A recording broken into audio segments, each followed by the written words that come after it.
This video is about the reflexive, comparative, and critical examination of the horse boy, which is both a film and book looking into the mind of an autistic child who embarks on a journey to Mongolia to be treated by shamans.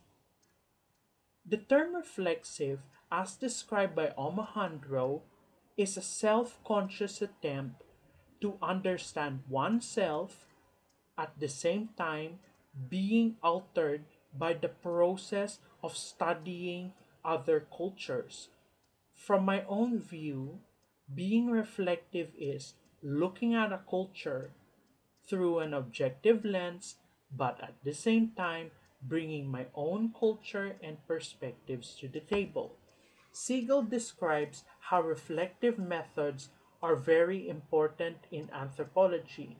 Being reflexive in anthropology means acknowledging your own subjectivity and the part that it plays in your work.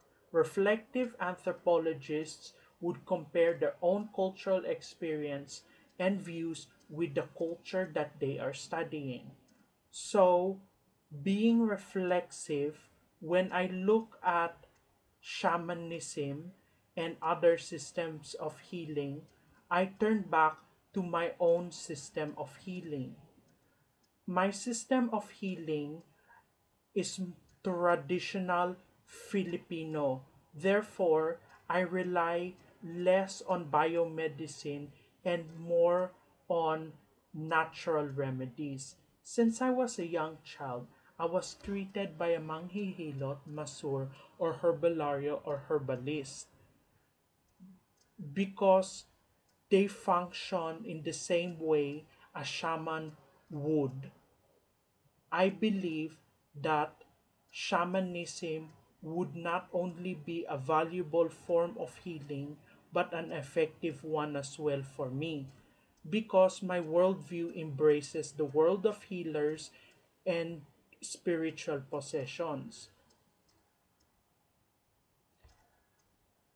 When I did more research on Mongolian shamanism and comparing it to traditional Filipino practices, I believe that shamanism is the same throughout the world but is classified by its own cultural terms depending on the society.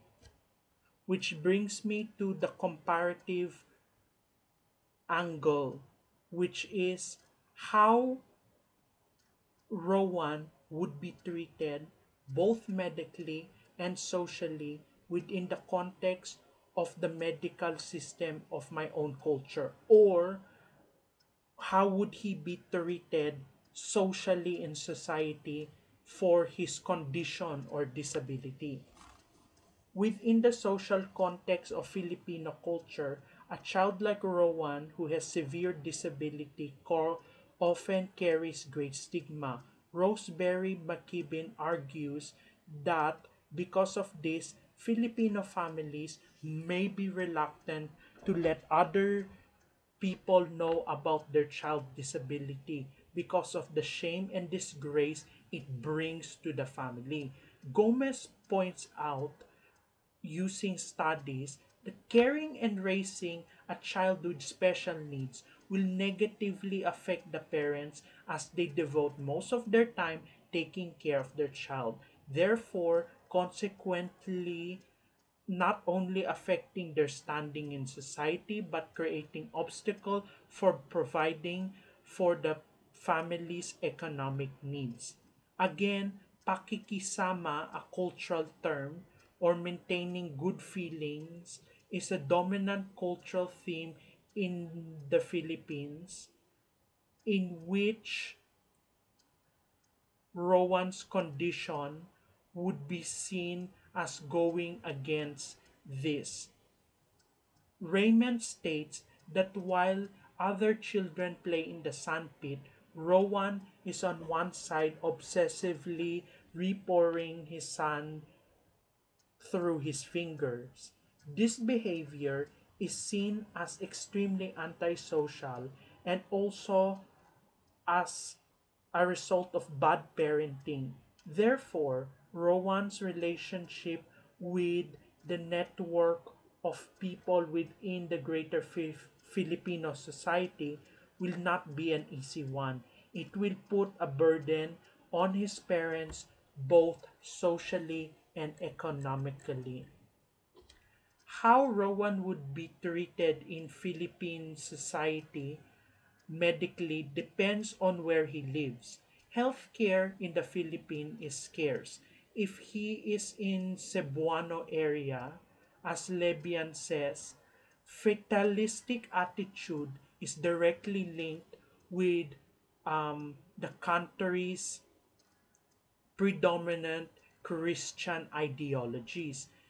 The attitude of bahala na or leave everything to God results in people surrendering themselves to God, which means they have a passive acceptance of what happened to them, which means Rowan's condition will be seen as a result of God's will, or it can be interpreted as a form of God's punishment or gaba on his parents for doing something wrong. Therefore, severe repentance on the parents' part is the way of healing. In Mindanao, Gabukayan says that the folks healer's primary role is to avert evil spirits. Rowan will be seen as possessed, therefore a danger to society. Therefore, he would be treated right away to get rid of his possession. Ewing also notes that in Mindanao, if home remedies doesn't work for Rowan, then they would turn to a medicine man, Maguubat, which combines medicines and prayers, or they would turn to a diviner or putikian to find the cure. The patient's father would often find a cure by making an offering or a dulang, especially if the patient goes off to a mental breakdown, especially if Rowan gives a tantrum. What shamanism is, looking through a critical view, is it is a religion, but also it is also a term for healers or practitioners which maintain a link with the spirit world. Stein points out that the word shaman originates in the Tungus region of Siberia, but as Ailade's work shows, that shamanistic beliefs are not limited to societies in North and East Asia but around the world as well. Merriam Dictionary defines a shaman who acts as a priest, a healer, a diviner at the same time. Again, looking at Halifax into the Narika, the shaman is more than a spirit special religious specialist.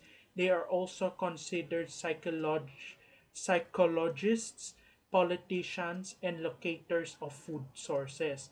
Therefore, what it means to be a shaman is dependent on the society where the person is brought up. He could be just a healer, he could be a priest, or he could have an important role in society, which brings me to the socio-political context in which some shamans are situated. Basically, the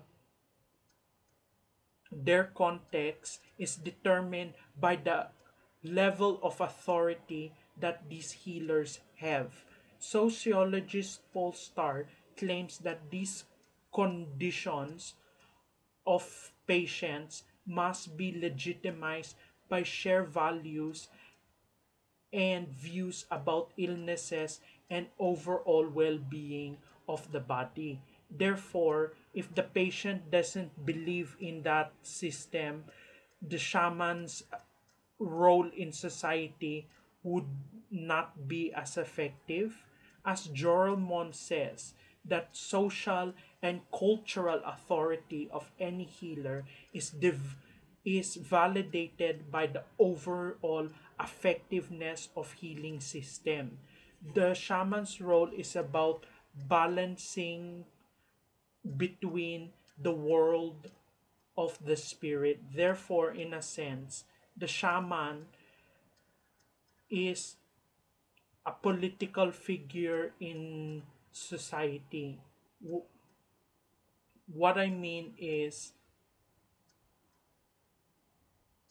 shamans' roles in society depends on what society we're looking at, and because in small scale cultures, shamans hold the supreme position or level in society.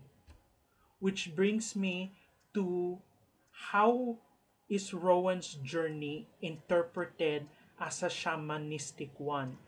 We have to take in consideration that in both in the film and the book,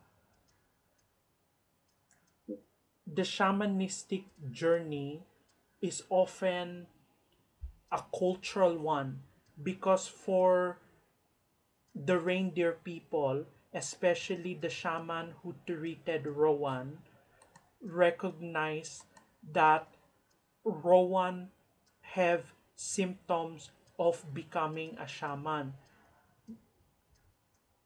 But in Western society, it would be considered neuropsychiatric disorders.